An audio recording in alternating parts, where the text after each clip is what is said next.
Donc dernière ligne droite de cette journée avec cette table ronde, ces regards critiques de différents médiévistes, spécialistes d'anthropologie, de littérature, d'histoire et aussi d'histoire de l'art.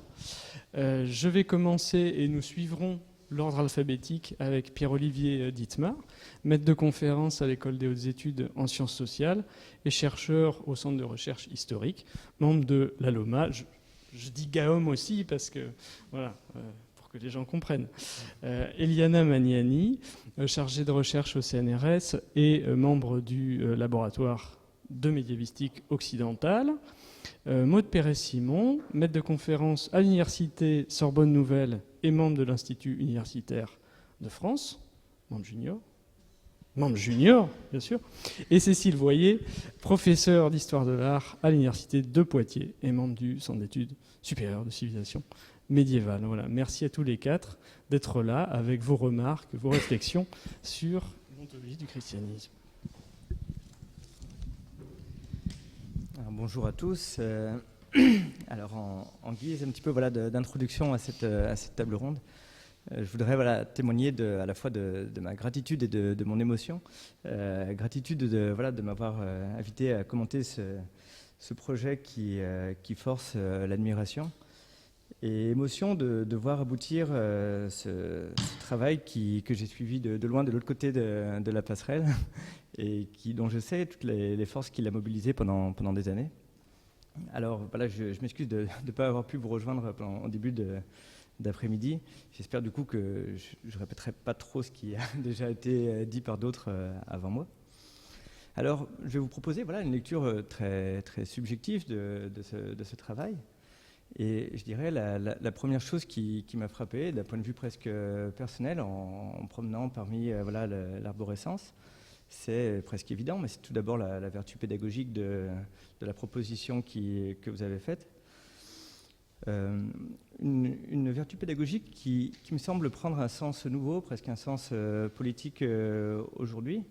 Et si je me base par exemple de façon très subjective sur une expérience que j'avais eue quand, pour payer mes études, j'étais gardien de salle au musée de Cluny et j'ai pu pendant des mois assister à des nombreuses visites de classes du fond de Cluny, et j'ai pu assister vraiment dans les échanges avec les animateurs et les élèves au peu, disons, de culture chrétienne dont disposaient effectivement les jeunes élèves aujourd'hui, mais qui était à un niveau effectivement qui dépassait ce que j'imaginais. Et du coup, effectivement, on comprend bien quand on en acte, disons, de ce décalage, de ce changement culturel, qu'il est absolument impossible aujourd'hui d'enseigner l'histoire de l'art dans les mêmes conditions qu'on le faisait il y a 20 ans, qu'il faut prendre acte de ce changement culturel et qu'il faut se doter d'outils pour pallier ce manque. Sans quoi, effectivement, on risque de passer à côté de choses qui étaient absolument essentielles pour la période médiévale. Et à ce titre-là, le travail de simplification qui est assumé, disons, dans l'ontologie, me semble extrêmement bienvenu et je dirais plus qu'utile, parce qu'il rend tout simplement possible, en fait, une histoire de l'art du Moyen-Âge chrétien. Mais je dirais que ce premier point était absolument évident, mais il me semble extrêmement important. Mais le point sur lequel je voudrais surtout, disons, échanger avec mes collègues et avec vous, concerne une problématique, disons, plus scientifique et pose la question de la longue durée. Et parce que là, il me semble que, effectivement, la proposition que vous faites a un enjeu épistémologique extrêmement fort pour l'histoire de l'art aujourd'hui. Alors, comment je vois les choses? Je dirais qu'effectivement, c'est un enjeu qui est commun à toutes les sciences sociales, c'est-à-dire de penser, disons, le balancement entre, disons, les invariants et le devenir, entre, pour parler en termes aristotéliciens, ce qui relève du lunaire et ce qui relève du sublunaire, ce qui est traité, disons, par la philosophie et ce qui est traité par l'histoire. C'est-à-dire comment articuler la longue durée, comment articuler, disons, une ontologie et effectivement du singulier. Et à ce titre-là, ce qui me frappe, si on reprend, disons, l'historiographie du XXe siècle, c'est qu'on a été face à une série de modèles épistémologiques qui étaient extrêmement féconds, extrêmement puissants au cours du XXe siècle, et qu'aujourd'hui, on est dans une forme de crise vis-à-vis de ce problème-là. C'est-à-dire, si je refais ce parcours de façon beaucoup trop rapide, mais on pourrait discuter, disons, du constat, on pourrait dire qu'il y a eu différents paradigmes, différentes épistémées, disons, au cours du XXe siècle, qui ont porté la longue durée.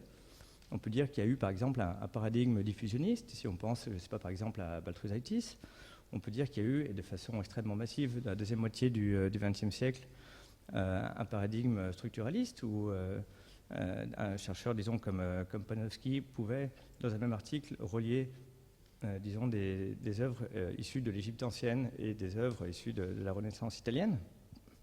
Et puis, on a eu aussi, disons, un paradigme d'inspiration psychanalytique avec des historiens de l'art comme Hubert Damisch qui étaient capables d'associer, disons, des œuvres issues de la Renaissance et des œuvres issues du contemporain. Et là, ces deux derniers points, à la fois le structuralisme et la psychanalyse, avaient pour point commun de se baser sur une conception, disons, anhistorique de la pensée qui voilà, se fondait sur des invariants communs à l'ensemble de l'humanité, d'inspiration anthropologique pour le structuralisme avec Lévi-Strauss et pour la psychanalyse en se basant sur des conceptions, disons, de l'inné chez Freud. Alors, ces différents paradigmes qui permettaient d'articuler nos cas singuliers, nos œuvres dans la longue durée, ont été remis en cause avec la fin des grands récits dans les années 80-90, avec tout le développement, disons, d'une nouvelle érudition, du mouvement même de la nouvelle érudition en histoire.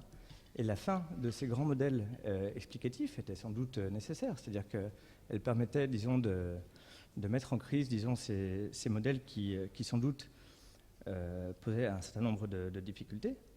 Mais ce faisant, on a, me semble-t-il, jeté un peu le bébé avec l'eau du bain, et donc en se défaisant de ces grands modèles explicatifs qui nous permettaient de penser la longue durée, dans la continuité aussi du dialogue avec Braudel dans l'histoire, eh ben, on avait, il me semble-t-il, perdu la possibilité de mettre en dialogue, disons, nos objets d'art avec des objets issus de périodes différentes ou d'aires culturelles différentes.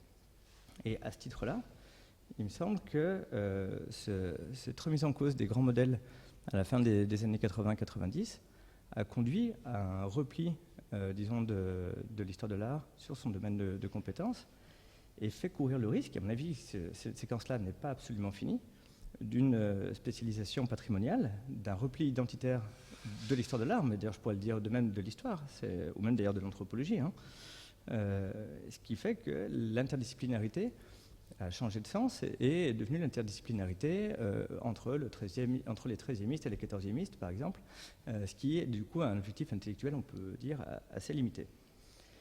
Donc, à partir de là, on peut se dire, on avait besoin, il me semble, d'un nouveau modèle pour penser la longue durée, et au passage pour penser le comparatisme, c'est-à-dire un modèle qui nous permette de trouver des points communs entre des images qui ont été faites, disons, sous Saint-Augustin et celles qui ont été faites à l'époque de Maître Eckhart.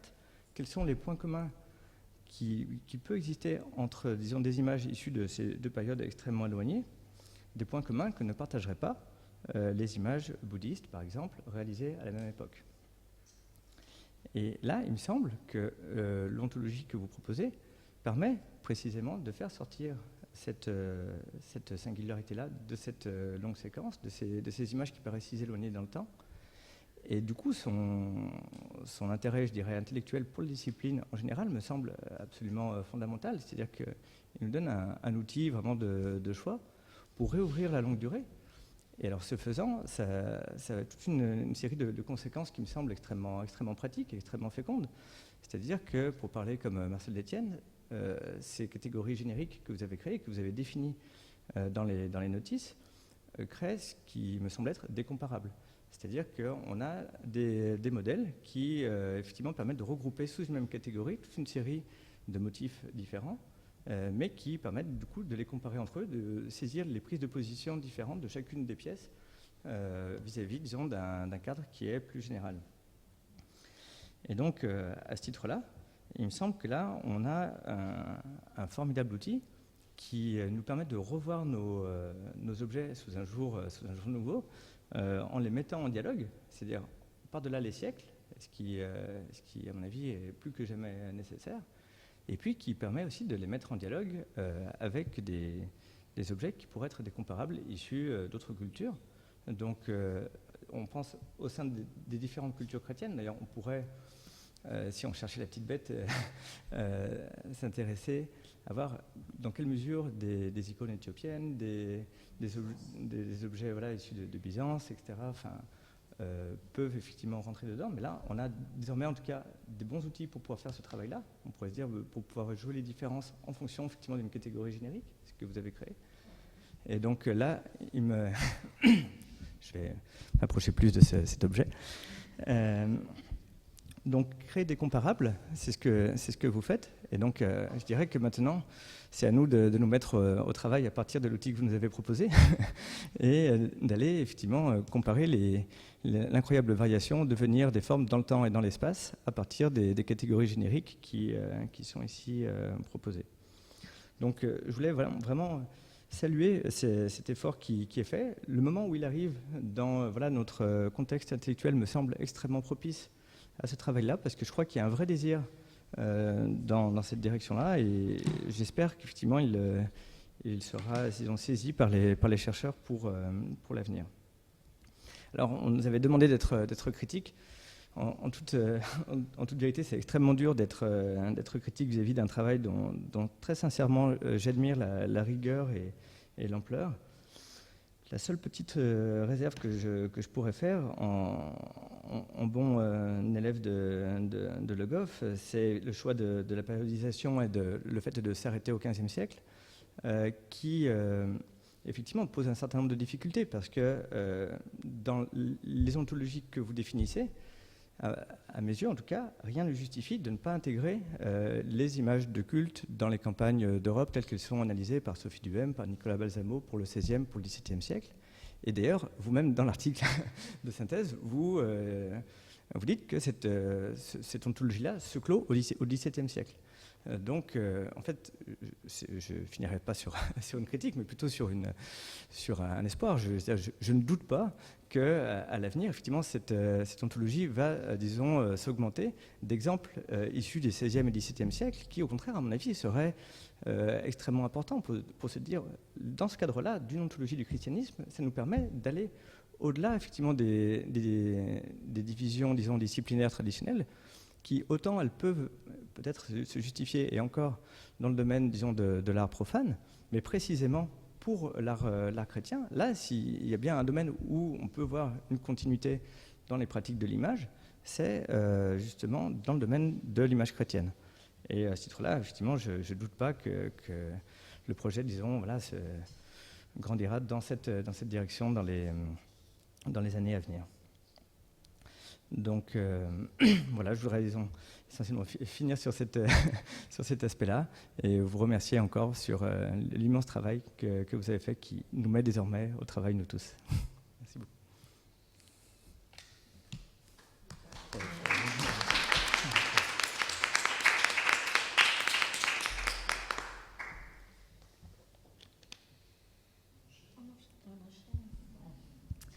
Donc moi aussi, je voulais commencer par vous remercier, Sébastien, Isabelle, toute l'équipe, pour le travail que vous avez réalisé, aussi de m'inviter à discuter la réalisation. Et je me suis posée vraiment dans cette position, une utilisatrice du site. Donc comment je le comprends, j'arrive. Donc j'utilisais la version de démonstration. Et donc, voilà, donc c'est des réactions vraiment de très, très primaires et très concrètes par rapport au travail. Donc, j'entends bien que ce que j'ai vu, c'est une étape, que c'était un site en construction, et je me pose aussi de ce point de vue-là. Alors, après ma navigation dans le site, j'ai compris quelle était l'énorme difficulté que vous avez du projet intellectuel qui était derrière ce site et de la difficulté donc de passer du réseau, c'est-à-dire où tout est interconnecté, au rouleau, c'est-à-dire de l'affichage par liste et du déroulement de l'écran. Et je pense que de ce point de vue, le site, point de vue de la mise en page, mise en site, mise en liste, mise en rouleau, il est très réussi. Et aussi la grande ambition qui est derrière ce projet intellectuel, qui est de rendre compte de multiples relations entre les éléments d'une taxinomie, nouvelle que vous proposez. Donc, je ne sais pas jusqu'à quel point ce sont des catégories génériques, parce qu'il est dit vraiment en début de projet que ce sont des taxinomies, des catégories qui ont été créées pour le Moyen-Âge, pour les images, pensées par les médiévaux eux-mêmes. Ce qui pose aussi la question que cette taxinomie, c'est très différente de celle des index, des encyclopédies ou des dictionnaires, est aussi un produit historiographique nouveau. Donc je pense qu'il y a une certaine contradiction entre ce projet historiographique, scientifique, et aussi le fait que on annonce en début que c'est le Moyen-Âge à partir de ses propres catégories de pensée. Est-ce qu'on peut se dire qu'on a accès aux propres catégories de pensée du Moyen-Âge? Bon, c'est juste une question qu'on se pose tout le temps en tant que médiéviste. Et donc la question qui m'est venue au départ aussi, je pense que peut-être ça devrait être éclairé pour le lecteur de ce site, mais aujourd'hui plusieurs personnes ont posé la même question au cours de la journée. Quel est le terme de départ, si c'était les images ou si c'était les rubriques? Quel est l'extrême de cette arborescence? Par où vous avez commencé? Donc on voit bien que c'est par les rubriques. Donc la réponse était donnée, je pense, en articulation. Ouais, en articulation. Et du coup, après les plusieurs interventions d'Isabelle au cours de la journée aussi, donc la création d'un lexique, mais c'est un lexique qui n'est pas neutre, c'est un lexique interprétatif, donc un vocabulaire contrôlé. Et je pense que c'est important parce que du coup, c'était la première impression que j'ai vue en circulant dans le site. Ça m'a fait penser au dictionnaire raisonné du Moyen-Âge. Et du coup, voilà, donc c'est... Et ça pose la question aussi de cette dynamique de l'objet même. C'est une encyclopédie relationnelle, parce que tout est mis en relation, dynamique, parce que vous créez quelque chose qui est évolutif, n'est pas statique, voilà. Donc vous posez certains jalons, mais tout le reste peut bouger encore. Mais bon, on a des entrées type dictionnaire parce que c'est entrées ordre alphabétique, les rubriques. Ça. J'ai pas, donc il y a cette possibilité qui va être additionnée dès le téléchargement des livrets. Donc j'ai regardé un peu plus rapidement les livrets. Donc ça nous donne un résultat visuellement classique de type un livre imprimé aussi. Donc il y a aussi ça jongle avec ces deux types de supports. Donc pour des historiens de l'art, je trouve c'est intéressant que vous ayez réfléchi aussi à deux types de supports éditoriaux, et je pense que c'est très utile. Je me posais aussi des questions, je comprends complètement le choix de ne pas donner d'auteur à ces notices, parce que c'est les résultats, d'après ce que j'ai compris de la façon dont vous travaillez, d'un travail collectif, donc c'est signé de façon collective, l'équipe. Mais je me demande pour les jeunes qui doivent attester de leur dans leur CV, etc., si on ne devait pas dans les rubriques ajouter les noms ou les initiales. J'avais prévu ça et merci de souligner que ça n'a pas été fait. Tous les rédacteurs doivent impérativement avoir leurs initiales à coller. Il y a un onglet équipe, dans l'onglet équipe, il y a nos noms et les rubriques. Ah bah donc il y a l'équivalent mais dans un autre format alors. Il y a une sorte de générique. Voilà. Ouais, mais je trouve, ouais. Mais je trouve que Il y a leur contribution, c'est sur le site. Non, mais c'est pas écrit à la fin des articles. mais non, et bon, je pense qu'il faudrait que ces jeunes puissent se citer comme étant co-auteurs de quelque chose. Voilà, bon, c'est mon opinion. Mais même si je comprends qu'on peut avoir un choix collectif, mais je pense que moins les initiales, donc qui puissent attester dans leur CV, maintenant qu'ils vont passer des concours dans ce monde terrible là, de professionnalisation qui va venir, qui puissent dire, bon, pas simplement je passais un an dans ce projet, mais qui puissent dire, bon, dans mes publications, j'ai été co-auteur de telle notice. C'est bon. D'accord. Juste, ça n'est pas indiqué comme les notices de catalogue à la fin des rubriques.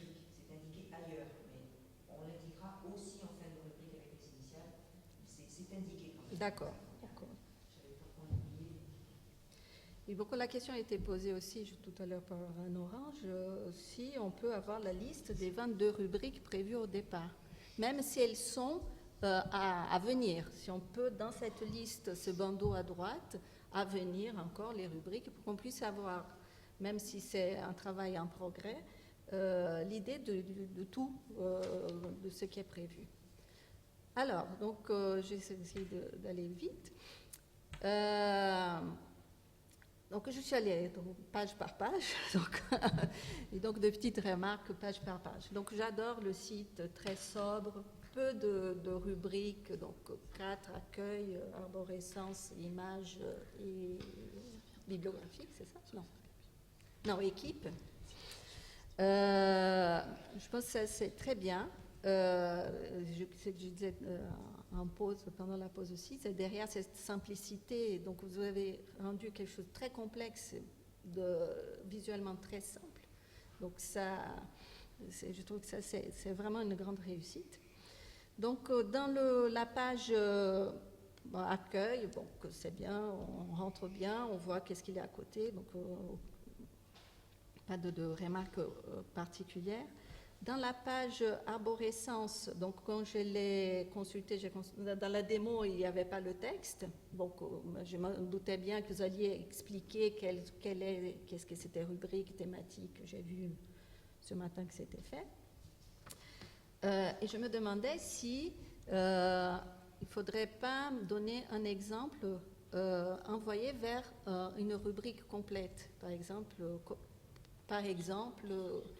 parce qu'il y a des rubriques qui ne sont pas entièrement complétées, et donc qu'on voit, par exemple, concrètement, qu'est-ce qui donne une notice entière, quoi, avec toutes les relations possibles. Donc là, il y a aussi donc, le schéma de relation. Donc là, ça n'a pas été corrigé. Donc il y a 2 fois le B. Donc il y a les thématiques A, B, C, D, F. Donc il y a... J'ai cherché, mais où est le A, où est le A? Donc, il y a B, B. Donc, il y a 2 B, donc il faut corriger. Et après, donc, je pense que c'est important, parce que comme c'est un objet très structuré, de se tenir au vocabulaire choisi. Donc, par exemple, je n'ai pas compris, donc il y a les relations, donc, du point de vue des relations, il y a les relations sémantiques, relations hiérarchiques et relations structurelles. Donc, il y a dans l'arborescence, il y a la relation structurelle et les relations sémantiques, mais pas les relations hiérarchiques. Ça, c'est un problème de version, en effet. Hein. Parce qu'on était parti avec les relations structurelles, on est passé aux relations hiérarchiques, et il est resté des traces dans la version que vous avez consultée. Et ça a été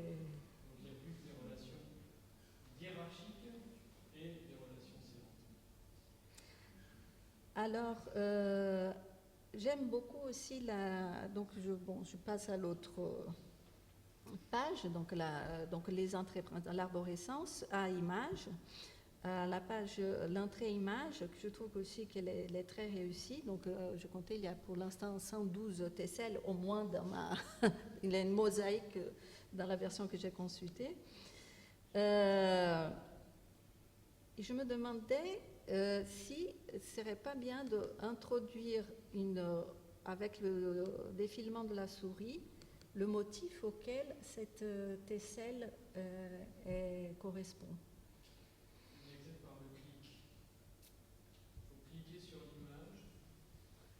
Et... Oui, mais non, c'est ça. C'est un moissonnage à la souris.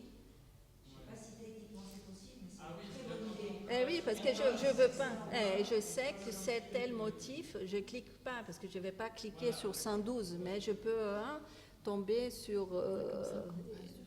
Je pense que c'est intéressant parce que c'est une entrée importante. Je pense que ça va être l'entrée la plus utilisée pour l'image. Donc, c'est bien qu'il y a. Je trouve aussi que c'est intéressant de donner l'image comme porte d'entrée, parce que mais les mots que vous avez utilisés pour classer ces images, je pense que c'est intéressant si on pouvait passer la souris et avoir le motif, je sais, ou la rubrique, je ne sais pas. Donc, à vous de faire une réunion. Ou la thématique, bon, je ne sais pas.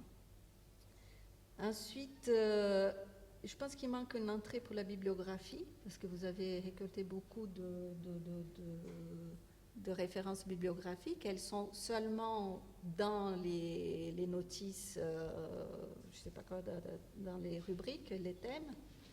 Et du coup, peut-être qu'on aurait intérêt à entrer, à consulter toute la bibliographie du site, tout simplement, bêtement, à la fin. Je ne sais pas, c'est des questions que je me suis posées. Je ne sais pas si un tel, vous avez consulté ou utilisé un tel. J'ai une référence en tête, elle n'apparaît pas, mais bon, je vous pose comme ça mes réactions. Et puis, il y a le terme illustration, qui est concurrent avec motif, non? Parce qu'elle renvoie justement à simplement l'image, l'objet, avec ses données catalographiques. Et cette illustration est là par rapport à un motif. Elle est au service d'un motif. Oui. Et un motif n'existe pas sans illustration. Donc je me demandais dans quelle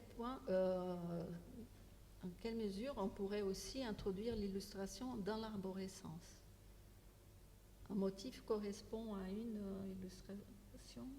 Parfois il y a des motifs. Ce qu'on appelle l'illustration, en fait, c'est chaque artefact.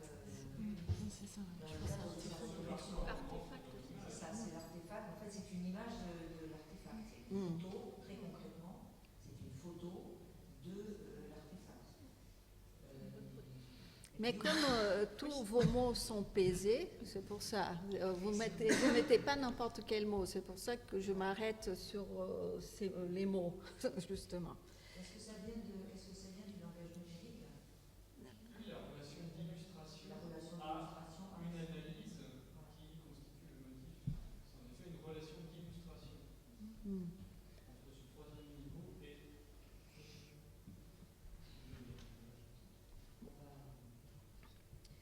Et puis, pour terminer, donc c'est la question de la recherche. Donc, il y a le petit truc là, pour la recherche plein texte. Donc ça, des questions ont été posées. Et ici, le miracle, d'autres termes qu'on voulait et que vous n'avez pas choisi dans les rubriques, par exemple, qu'on ne va pas avoir à premier abord. Ça va être quelque chose qui va être très utilisé, la recherche. Donc, moi, la première chose que j'ai faite, j'ai mis des mots là-dessus. Donc, je pense qu'il faut réfléchir à l'affichage des résultats de la recherche, plein texte. Parce que là, par exemple, j'ai mis Dieu, j'ai mis 108 réponses. Donc, je pense qu'à la fin, il y aura plein d'autres. Et je ne vais pas lire texte par texte. Parce qu'il faut que dans la réponse de la recherche, le mot Dieu apparaisse, peut-être en gras, caractère gras, dans son contexte. Donc je vais voir tout de suite dans le texte, dans le plein texte, quel est le contexte dans lequel Dieu apparaît. Le mot apparaît. C'est une question d'affichage. Affichage par mots-clés. Donc je pense qu'il faut demander aux développeurs de vous faire ça. Sinon, c'est inutilisable. Oui. Sinon, c'est inutilisable. On n'a que le début de la rubrique. On n'a que le début de la rubrique et c'est pas... Donc il faut penser à un affichage par mots-clés ou à un affichage plus grand où il n'y a que la phrase, l'une après l'autre, ou par plus contextuel, etc. Donc je pense que c'est quelque chose qui est super important. Et puis, après, il y a... Donc, c'est seulement une fois qu'on fait une recherche qu'on tombe sur la possibilité de faire une recherche avancée, complexe. Hein? C'est dans les résultats, parce qu'il n'y a pas de module dans les pages d'accueil pour faire une recherche avancée. Donc, mais quand on a les résultats de la recherche avancée, on a la recherche simple, on a la possibilité de faire une recherche avancée. Alors, je ne sais pas si vous avez... Et là, je pense que c'est... Donc, il faut créer un accès direct à la recherche avancée, je pense. Hein, parce que peut-être que je veux tout de suite, au lieu de chercher Dieu, je veux chercher Dieu dans tel type de rubrique ou dans tel contexte. Voilà. Et puis, je comprends bien que c'est l'une des vertus de qualité du site, parce que c'est ce qu'il nous a expliqué Antoine ce matin, c'est qu'il pense à l'interopérabilité avec d'autres sites, avec d'autres ontologies informatiques. Et ça, je pense que c'est quelque chose de très important pour un objet éditorial numérique. Mais bon, je ne comprenais pas du tout qu'est-ce que ça veut dire, ce qu'il voulait dire valeur dans la recherche, ce qu'il voulait dire classe, collection. Donc c'est un peu énigmatique les grands termes de la recherche avancée. Donc,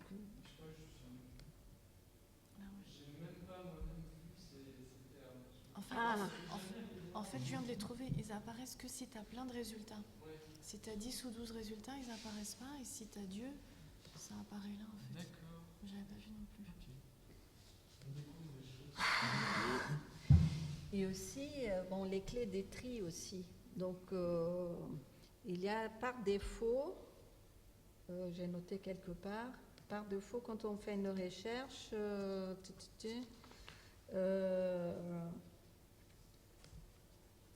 et je pense qu'il dit par défaut, résultats ne font pas apparaître le mot détaché,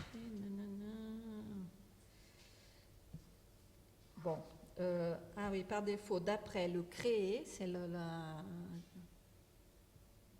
résultat par défaut de recherche, c'est créer et décroissant. Voilà. Donc il faut peut-être réfléchir. Donc voilà, grosso modo, donc, ce sont les remarques d'utilisatrices, de quelqu'un qui veut utiliser aussi ce site. Donc, je trouve quand même une très grande réussite. Donc, poursuivez. Et merci beaucoup. Merci beaucoup.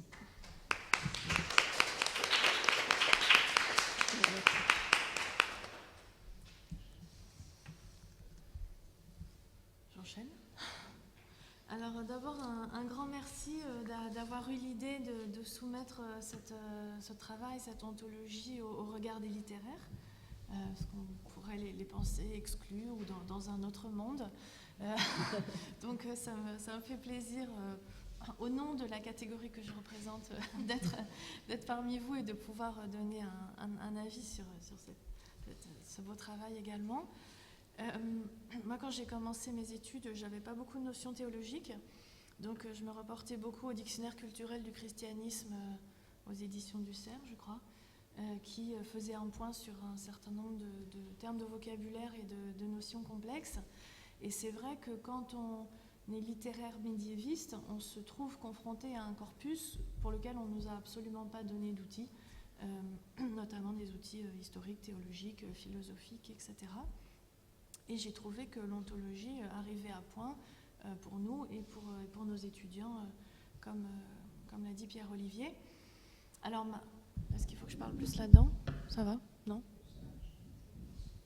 Ma première remarque de littéraire qui va être très terre à terre, une littéraire qui a passé ses vacances à corriger des copies, c'est que j'ai beaucoup apprécié de lire ce texte. Je trouve qu'il y a une remarquable qualité de langue et d'expression, et surtout une grande uniformité des rubriques en fait. Ce qui est très difficile quand c'est un projet rédigé à plusieurs mains, et je me suis dit qu'il y avait dû y avoir un très gros travail de relecture pour que tout ça soit fluide, et Sébastien qui fait comme ça, pour que ce soit aussi fluide et aussi uniforme. Donc merci, c'est très agréable à lire. Alors le projet de l'OMSI, c'est de, vous le dites, regarder une société à travers ses propres catégories de pensée. Une taxinomie notionnelle, faire une taxinomie notionnelle, je vous cite, qui s'appuie sur des images. Et donc on en a parlé plusieurs fois aujourd'hui, de ce va-et-vient en fait entre les notions qui se veulent génériques et les images qui sont par nature singulières et qui permettent d'ouvrir une fenêtre dans la notion. Du coup, c'est une petite gymnastique dont il faut comprendre le concept et puis à laquelle il faut s'habituer. Moi, j'ai beaucoup aimé, parce que parfois le discours était un peu théorique et du coup, rentrer par l'image dans la notion, c'est très pédagogique, c'est très intéressant. J'ai trouvé vos analyses d'images très stimulantes, ce que j'ai retrouvé ici aujourd'hui en vous écoutant. Après, j'ai une question. J'ai l'impression que beaucoup d'images qui ont été choisies pour leur extrême singularité, ou alors on en souligne la singularité. Et du coup, ça m'a étonnée qu'on ne les ait pas choisis un minimum pour leur caractère exemplaire. Alors on en a un petit peu parlé aujourd'hui, mais par exemple, dans le fait que dans le Spiculum Virginum, quand on représente le combat des vices et des vertus, ce sont des vertus féminines qui terrassent des vices masculins, et vous expliquez dans le texte que c'est très inhabituel. De même, quand vous parlez de la consubstantialité du Père et du Fils, vous montrez une image du trône de grâce dont vous dites que c'est une image très particulière, une déclinaison très particulière du trône de grâce. La scène du péché originel que vous commentez est associée de façon très singulière aussi aux amours homosexuels. Et on a parlé aujourd'hui de la Virgo militans, dont on a souligné qu'elle était en fait rare dans l'iconographie médiévale. Donc, même si moi je trouve ça très stimulant de voir toutes ces images étonnantes, comment est-ce que vous justifiez de choisir plutôt la scène qui est très singulière dans la tradition, plutôt qu'une qui se voudrait peut-être plus représentative ?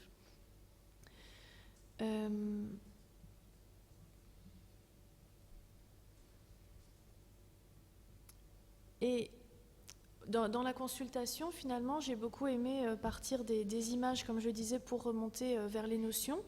Et je me suis demandé pourquoi, finalement, vous n'aviez pas mis l'arborescence dans l'autre sens, c'est-à-dire de partir de la multiplicité des singularités pour aboutir, en fait, à des notions plus générales. Je cite ce qu'Isabelle a dit tout à l'heure dans une réponse aux questions. On peut considérer que l'exemple même se trouve au début. Donc pourquoi ? Si, j'ai noté, j'ai sorti mon ordinateur pour noter. Donc voilà, c'est une question. Ensuite, un autre point, donc un petit peu comme Eliana l'a fait, je me suis interrogée sur l'utilisation du site, comment on rentre dans le site. Donc d'abord, je suis rentrée par les notions, que j'ai trouvées simples, claires, riches. J'ai bien aimé qu'il y ait une bibliographie pour aller plus loin. Deux petites remarques. Alors, j'ai beaucoup aimé le PDF qui est généré parce que je trouve que quand on veut saisir une notion, c'est énervant de cliquer sur toutes les petites choses. J'ai beaucoup aimé circuler dans le site pour aller de petites rubriques, de grosses rubriques en moyenne thématique, en petites images. Mais il y a un moment où j'avais envie de saisir la notion et je trouve que le PDF est vraiment... il permet d'avoir une unité mentale aussi quand on aborde la notion qui est très bien. Juste une toute petite remarque. Au moment où le PDF est généré, certaines images peuvent être légèrement coupées. Et par exemple, dans le PDF sur la mort, l'arbre qui fait l'objet du commentaire principal, l'arbre de gauche, est coupé aux 3/4. Du coup. D'accord. Il n'y a que pour cette image que je l'ai vue, mais... Oui. Sur la porte en bronze. Oui. Voilà. Et puis, autre remarque sur ces rubriques. Moi, j'aurais aimé voir dans la bibliographie... alors non pas des textes littéraires, je ne vais pas aller jusque-là, même si je pourrais avoir envie, mais quelques éditions des sources primaires, parce que vous citez des théologiens et les étudiants et nous, on ne sait pas forcément vers quelle version se tourner de ces sources primaires. C'est vrai qu'on parle de Saint-Augustin, on parle de Saint-Thomas, mais où est-ce qu'on va aller les lire précisément? Alors c'est bien qu'il y ait Jérôme Bachet dans la bibliographie, mais nous orienter plus vers les textes qui seraient les sources si on voulait approfondir. Voilà pour les rubriques. L'entrée par image, j'ai moi aussi beaucoup aimé la mosaïque d'images. Et j'ai bien aimé l'effet mnémotechnique parce qu'après avoir lu un certain nombre de notions, de motifs, parfois on peut se mélanger les pinceaux juste parce qu'on lit beaucoup de choses. Et le fait juste de visionner cette mosaïque d'images me remettait en tête chaque motif lié à chaque image. Et du coup, ça remettait les choses en place, c'était assez agréable. J'ai bien aimé le côté aléatoire. J'ai parlé un petit peu avec Antoine tout à l'heure du fait que quand on clique sur une image, on peut aller vers le motif. Et si pour une raison ou une autre, on ferme le motif et qu'on retourne à la page de mosaïque, tout s'est mélangé dans la page de mosaïque. Et si on veut retrouver notre motif, on est complètement perdu. J'aime beaucoup le fait que la mosaïque se mélange. Je trouve ça stimulant. Mais du coup, il a proposé que quand on clique sur une image, ça ouvre un autre onglet. Et du coup, on ne perdrait pas l'image précédente. Donc, j'ai déjà vu ça avec Antoine, c'est réglé. C'est réglé. Il va valider avec vous, mais voilà. J'ai bien aimé aussi, j'ai utilisé beaucoup pour consulter le site, je ne sais pas comment ça s'appelle, le résumé d'arborescence qui est en haut de la page, le chemin de fer, voilà. Je trouvais que c'était un bon mode d'exploration par rebond. Et puis l'instrument de recherche, comme Eliana le disait, moi j'ai pris beaucoup de plaisir parce que aussi en tant que littéraire, je ne vais pas forcément aller voir directement âme ou corps, j'ai envie de chercher laideur, des concepts que je trouve dans mes livres. Et donc j'ai mis laideur par exemple, en pensant à la laide de demoiselle dans le corpus arthurien, celle que rencontre Perceval et qui pose des vrais problèmes d'interprétation. Et j'ai trouvé deux rubriques liées à la laideur, deux motifs liés à la laideur dans deux rubriques différentes. Et j'ai trouvé que c'était très utile. Donc j'ai fait des petites recherches comme ça. Je me suis demandé comment on pouvait le lier avec un corpus littéraire. Donc j'ai regardé un petit peu les travaux de recherche de mes étudiants passés, en me demandant ce que l'ontologie aurait pu leur apporter au moment où ils se saisissaient de leur sujet. Donc, par exemple, j'ai une étudiante qui a travaillé sur le rôle de la nature dans la conception des hommes, dans le roman de Silence. Et dans le roman de Silence, nature est en concurrence avec Dieu, ce qui est complexe pour les étudiants à comprendre. Et j'ai trouvé quelques thématiques comme pouvoir divin, image comme similitude divine, qui pourraient y répondre. Et j'attends avec impatience la rubrique nature pour les aider à aborder le roman de Silence ou le roman de la Rose dans cette perspective. J'ai une étudiante qui voulait travailler sur le rôle du mal dans le roman de Merlin et comment finalement le mal peut paradoxalement amener à un progrès. Puisque Merlin, c'est à moitié le fils du diable, il a des ruses qui sont diaboliques mais qui vont vers un bien. Et j'ai trouvé les rubriques mal comme providence et les motifs iconographiques mal comme outil de salut et mal comme mise à l'épreuve et libre choix du mal. Donc j'ai trouvé que justement l'ontologie pouvait apporter des réponses sur des domaines que ne maîtriseraient pas mes étudiants ou tout littéraire cherchant à aborder ces questions. J'ai envoyé le travail sur la mort à une étudiante qui travaille en ce moment sur la mort, qui a dit que ça lui était utile et qui a demandé si les rubriques s'il pouvait y avoir plus d'éléments chronologiques dans les rubriques. Puisqu'on reste de ce que disait un petit peu Anne Orange tout à l'heure, que certes dans le motif on soit dans une époque donnée assumée, mais que la rubrique retrace peut-être un parcours plus explicite chronologiquement. Pour presque terminer, j'ai essayé de faire d'autres recherches donc par l'outil de recherche, toujours en lien avec les travaux de mes étudiants. Alors j'ai mis Chevalier, et Chevalier m'a conduit à Souffrance physique et damnation. Et alors je me suis dit, c'est pas grave, je vais mettre courtoisie, et je suis tombée sur duplicité.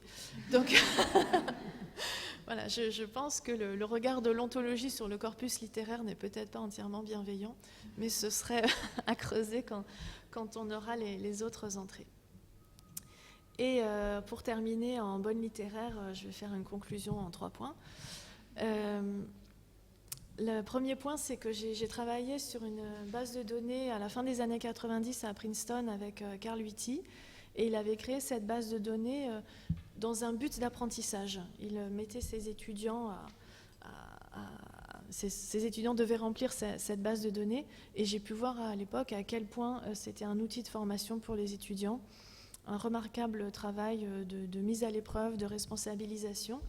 Et je voulais dire que c'est ce que j'ai vu ici aujourd'hui aussi, que vous avez réussi à créer un projet intellectuel qui était très inclusif et qui avait apparemment fait des étudiants qui sont plus... qui ont été formés de façon tout à fait convaincante sur l'analyse d'images. J'ai eu beaucoup de plaisir à les écouter, donc je trouve ça très, très beau. Mon étudiante qui travaille sur le mal m'a dit aussi que ce qui lui a le plus plu dans le site, c'était de lire plein de descriptions d'images, et qu'elle a appris beaucoup de choses sur les images et sur la façon de lire les images médiévales. Et je me suis dit que ça pouvait être une des façons d'utiliser la base pour moi, en commençant l'année, de dire à mes étudiants, bon, allez lire 25 notices dans l'OMSI, et puis vous saurez comment aborder une image médiévale. Donc, vertu pédagogique de l'outil. Et enfin, je me suis demandé si on pouvait faire, de la même façon que vous avez cherché comment l'ontologie médiévale s'incarnait dans des images, je me suis demandé comment cette ontologie médiévale s'incarnait dans les textes littéraires. Question à laquelle je ne répondrai pas aujourd'hui. Voilà, merci beaucoup.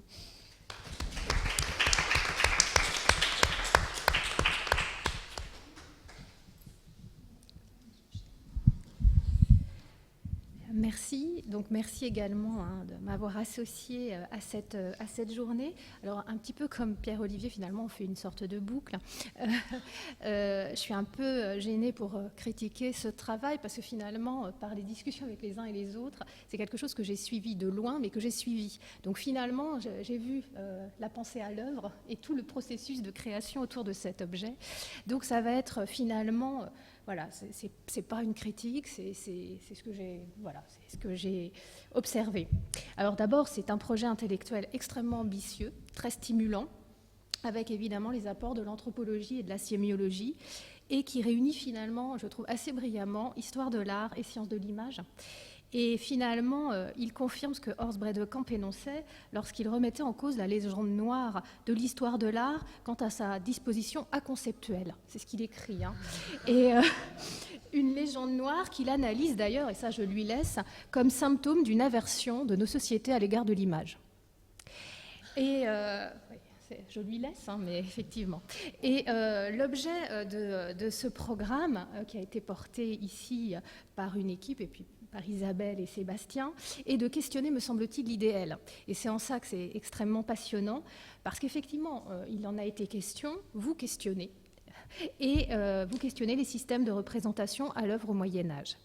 Ce système de représentation, il est socialement structuré, évidemment, et surtout, moi, ce que je trouve passionnant, c'est qu'il opère un lent travail de métamorphose sur le réel. Et c'est en ça que c'est absolument passionnant.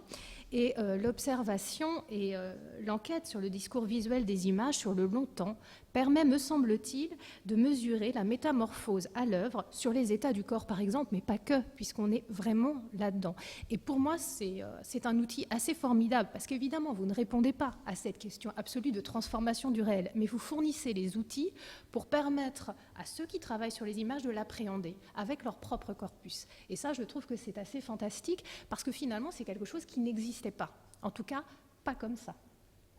Et en ça, le pari, je trouve, est absolument gagné parce que vous ouvrez des pistes et des possibilités de recherche pour un certain nombre de personnes.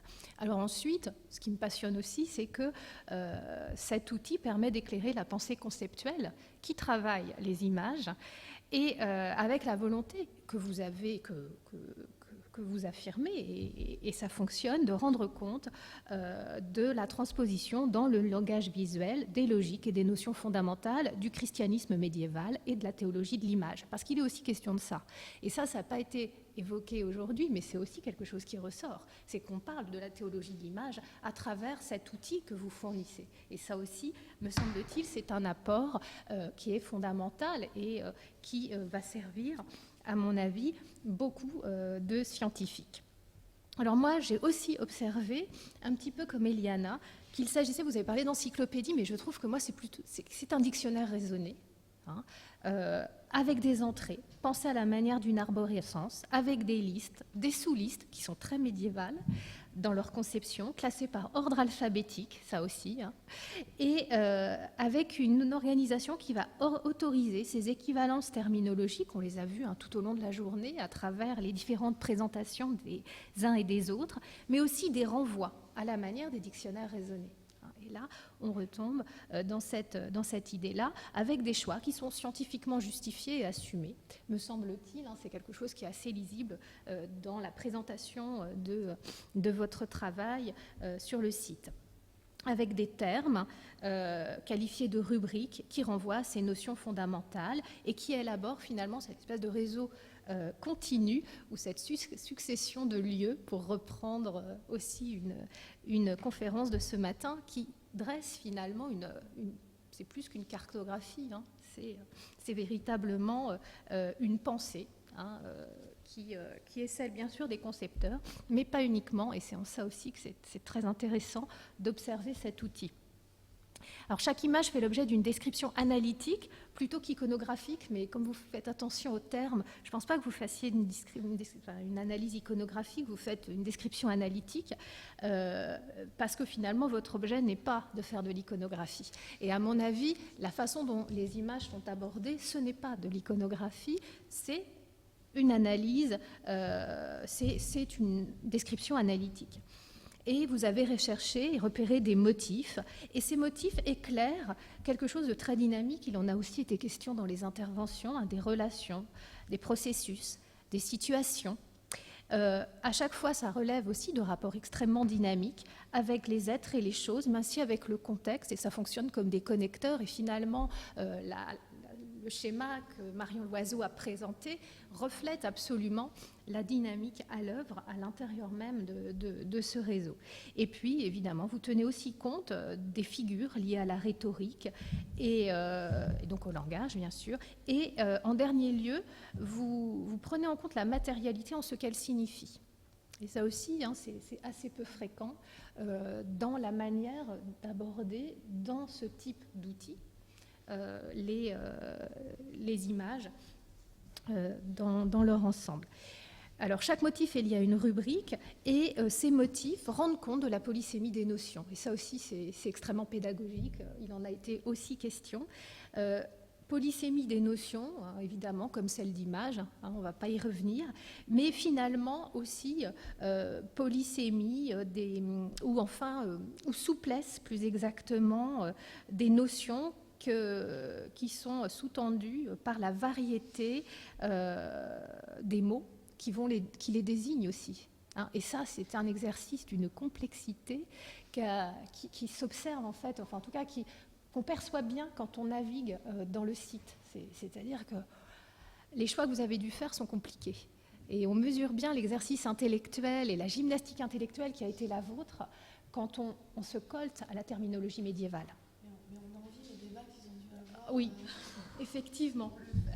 Effectivement. Et effectivement, en dernier lieu, chaque rubrique, forcément, ouvre un champ sémantique large.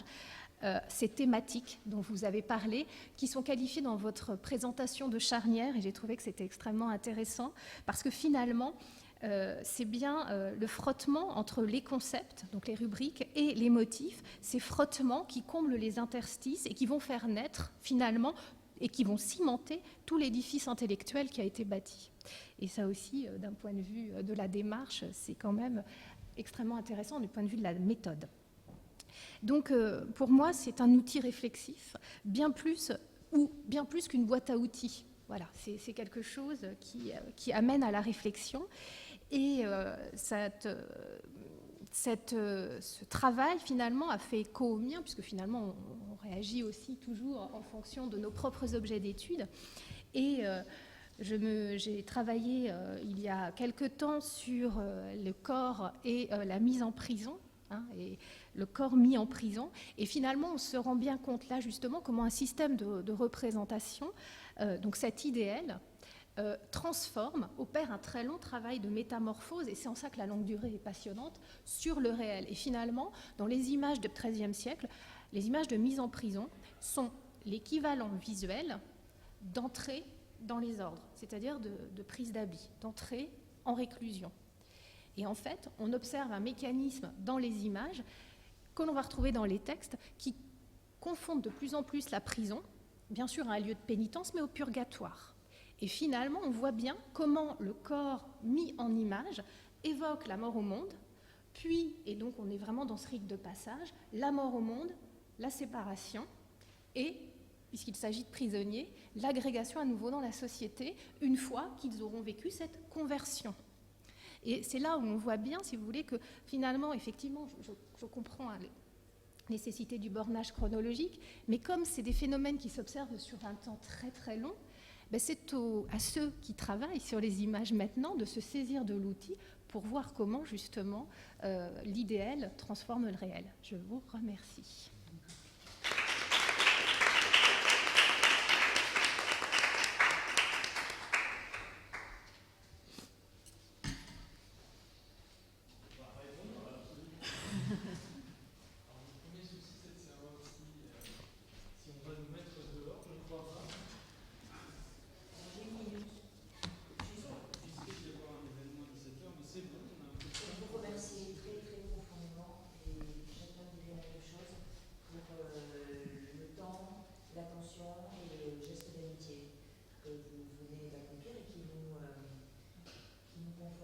Dans notre désir de continuer, de passer le flambeau à ceux qui viendront après, parce qu'on sait très bien les uns et les autres qu'on ne sera pas les derniers là-dessus. Et encore une fois, tous les quatre, c'était extraordinaire de vous voir dans cette palette d'approches et de remarques et cette générosité intellectuelle.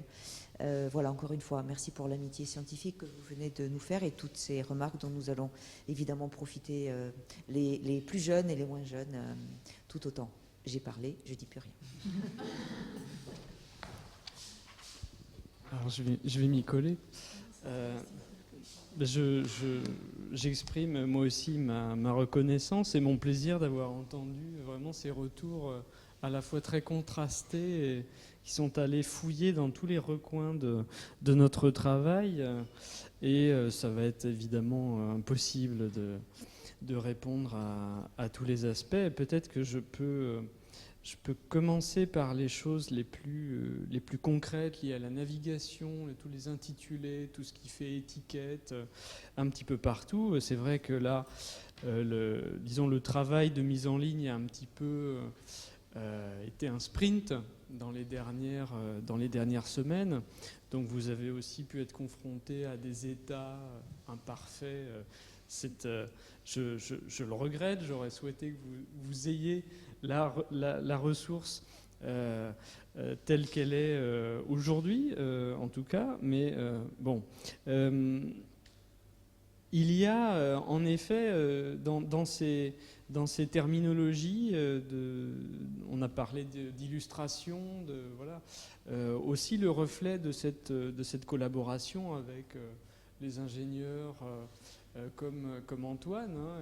Il y a des éléments qui viennent du langage du web ici ou là, et en effet, on peut en reparler. Moi, j'étais un petit peu fondu dans ce moule-là, et je ne sais pas si on trouvera mieux en y repensant. Alors, il faudrait que je trouve un ordre dans lequel... Peut-être l'illustration, c'est bien. Simplement, il faut que soit dit dans l'arborescence. Ça renvoie à ça. Simplement, l'arborescence, c'est artefact. C'est pas une illustration. Voilà. Alors nous, on avait mis artefact, et dans une logique de construction de ressources numériques, c'était plus logique d'avoir illustration. C'est-à-dire que, voilà, en dehors du monde des médiévistes, ça fait plus sens de parler d'illustration dans ce cas-là. Bon, encore, c'est l'effet du collectif. Ce que j'avais envie de dire, c'est qu'il y a en effet un certain nombre de... Il y a du travail à faire sur les visualisations, sur l'exploitation de ce qui est déjà construit. Évidemment qu'il faut voir toutes les rubriques qui seront, ou en tout cas toutes celles qui sont projetées. Alors ça a été un petit peu ajouté au tout dernier moment, là on peut les voir. Visualiser, peut-être, c'est une chose dont on discutait comme ça autour du café avec Antoine ce matin, voir toutes les rubriques, toutes les thématiques, tous les motifs, et réfléchir à des modes d'organisation qui ne soient pas seulement l'arborescence, mais aussi des listes plus complètes, éventuellement interrogeables. Mais derrière ces remarques, je reviens sur quelque chose d'un petit peu plus profond que vous avez soulevé, c'est cette idée du poids des catégories. C'est-à-dire notre arborescence à 3 niveaux donne un poids énorme à la catégorie de la rubrique et aussi à la catégorie du milieu, notre colonne vertébrale, hein, des thématiques. Ça a toujours été, disons, un élément fort du projet d'avoir ce système à 3 niveaux. Donc en fait, cette clarté du site qui ressort à la fin, elle était vraiment inscrite dès le départ, et ça a été un ensemble de défis de respecter cette clarté de structure et d'exposition, et donc de passer très très vite de ce qui relève des catégories très très générales à ce qui relève des situations très particulières qu'il y a dans des exemples iconographiques. Ce qui vient complexifier encore un petit peu tout ça, c'est que, comme dans tout projet numérique où on se donne une éternité devant soi, 4 ans, voire 8, c'est qu'on veut faire plusieurs choses en même temps. Et donc, à la fois, on a voulu structurer ce paysage très très complexe, élaborer des catégories, mais on a aussi voulu rendre compte de comment les images fonctionnent. D'où le choix, d'où notre attirance pour des images extrêmement particulières qui nous permettaient de mettre en valeur ces mécanismes. Et donc, forcément, il y a un stade un petit peu critique qui arrive, c'est que oui, l'image est très particulière et donc elle est moins représentative. Et au final, il y a un compromis un petit peu inconscient entre des images qui sont plutôt représentatives et des images qui sont très particulières. Et alors on ne va pas refaire, on ne va pas la réécrire comme ça, on va peut-être compléter des choses, mais peut-être qu'aussi, et ça pourrait répondre à la question de la longue durée, qu'il manque aussi une entrée de type chronologique. Parce que, comme l'a annoncé Pierre-Olivier d'entrée de jeu, ces catégories, elles créent un espace de réflexion sur la longue durée et vous en avez parlé aussi à la fin. Et cet espace de réflexion sur la longue durée, disons qu'on a posé un certain nombre de briques, et on pourrait aller peut-être plus loin. On pourrait aller vers des visualisations de type chronologique, situer des motifs qui sont en effet des motifs très particuliers sur une frise chronologique. Je ne sais pas actuellement où on peut aller dans cette direction, mais c'est peut-être un développement nécessaire du projet.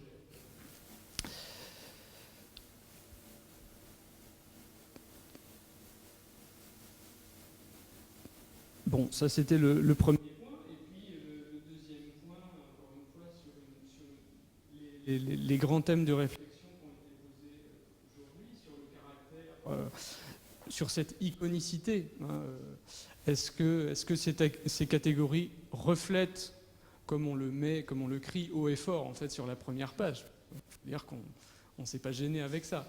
Est-ce que ces catégories reflètent les catégories médiévales ou est-ce qu'elles sont un outil de description précise, analytique?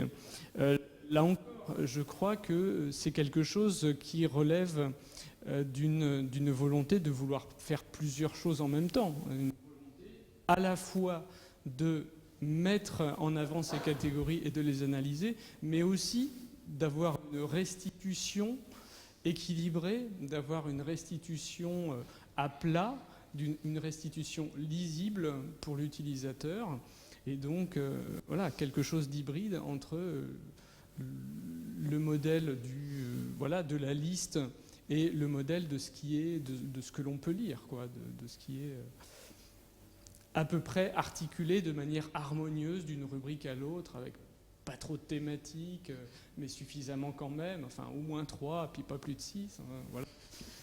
Je ne sais pas si tu veux enchaîner. Oui, je suis tout à fait d'accord avec toi, mais ce que j'ai rapidement dit tout à l'heure, c'est que moi je revendique que ce sont des catégories médiévales et qu'à chaque terme que nous avons eu bien du mal à énoncer et à décliner ensuite dans ses subcomposantes, il y a un équivalent latin. Locus Spatium, Potestas, tout ça est vraiment... Alors, ce que nous ne faisons pas, en revanche, c'est expliquer ce qu'est la potestas médiévale pour le Moyen-Âge dans nos rubriques. C'est peut-être là qu'il faudra un peu de clarification et d'honnêteté jusqu'au bout, ce qui va nous demander beaucoup de travail. C'est que nous ne reprenons pas la totalité de la notion, nous la déclinons de sorte à ce qu'elle puisse faire écho et créer cette interface qu'a si bien comprise Cécile avec les images. C'est pas dans la globalité. Mais oui, moi je pense qu'on s'est quand même approché des gros leviers, enfin des principaux leviers de l'économie chrétienne médiévale à travers ces vocables. Et si ça n'est pas l'impression que ça donne, ça veut dire que quelque part on a loupé quelque chose. Et que, en tout cas, l'intention y est. Donc si vous sentez qu'on est loin, alors merci de nous dire en quoi nous sommes loin, pour que nous essayions de rectifier au maximum. Moi, j'ai vraiment cette ambition, en tout cas, je l'avais, cette ambition. Déjà, pour le mot potestas et pouvoir, tu ne peux pas dire qu'en latin, ça recouvre le pouvoir en français. Donc, on ne peut pas dire que parce qu'on a saisi, on a sorti une expression pouvoir, je sais pas quoi, royal, qu'il y a un équivalent identique en latin et médiéval. Donc, il n'y en a pas. Il n'y a pas. J'entends bien que c'est je pense que c'est notre ambition d'approcher le plus, mais dire que pouvoir médiéval, royal, c'est une notion médiévale, peut-être, mais on a beaucoup discuté sur le latin et le français, hein. C'est revenu régulièrement. Est-ce qu'on garde les termes latins? Mais là, en matière de lectorat, on n'avait plus grand monde, hein, si on avait gardé tous les termes en latin. Non, mais bon. Mais bien sûr, tu as raison. Et puis on ne peut pas avec... mais je pense qu'il faut assumer, comme on a fait des listes d'index, et je pense que tu as la présentation de ce matin, tu as dit, c'est une prise de risque intellectuel. et vous les assumez. Je pense que c'est très bien. Donc, je pense que vous, oui, le pari est réussi, parce que vous, comme tu dis, c'est des leviers importants pour le Moyen-Âge, pour comprendre la période médiévale, etc. Mais peut-être expliciter tout simplement ce que tu viens de souligner, voilà. C'est-à-dire dire que dans la mesure où c'était extrêmement plaisant de vous entendre parler des propriétés pédagogiques de ce dictionnaire raisonné, puisqu'on va l'appeler comme ça dorénavant, ça a l'air assez unanime, ce qui nous fait extrêmement plaisir à tous. Alors oui, clarifier ça, on va faire en sorte que ça le soit. Merci. Si je peux juste rebondir sur cette question. Moi, ce qui m'a frappé dans les catégories, c'est plutôt parfois leur étrangeté, mais je pense qu'elle est féconde. Ça serait un côté où je trouve pas forcément pédagogique au premier abord. Par exemple, moi, j'ai cherché à un moment l'Arche de Noé, parce que voilà, je m'intéresse aux animaux. Et donc, clairement, dans l'arborescence, je viens de le refaire à l'instant, je ne serais pas allé chercher dans salut par la providence, alliance.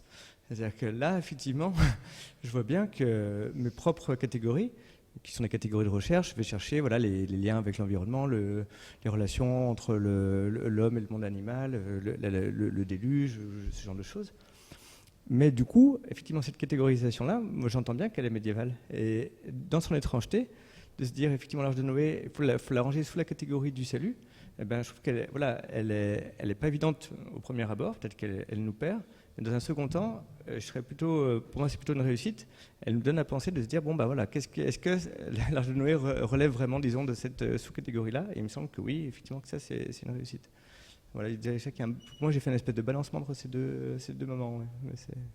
Oui, puis c'est pas qu'il faut la ranger là, c'est que elle est là aussi, hein, elle tient son rôle là aussi, et puis aussi à d'autres endroits. J'imagine bien que dans la nature, elle pourrait avoir... Une question. Si je peux me permettre, je ne sais pas si vous savez que dans certains dispositifs numériques, on invite des artistes ou des penseurs extérieurs, disons, à générer un chemin sur le site en question, à le signer et à inviter Madame Michu à l'emprunter. Voilà, je ne sais pas si je résume, alors ça serait sans doute assez fécond. À mon avis, ce serait quelque chose d'un petit peu parallèle, mais en gros, vous proposez, alors le plus simple, plutôt qu'un penseur, un artiste serait invité à répertorier, séquencer différentes images, et puis il y a vos liens derrière par rapport au thème évoqué, etc. Et par exemple, si quelqu'un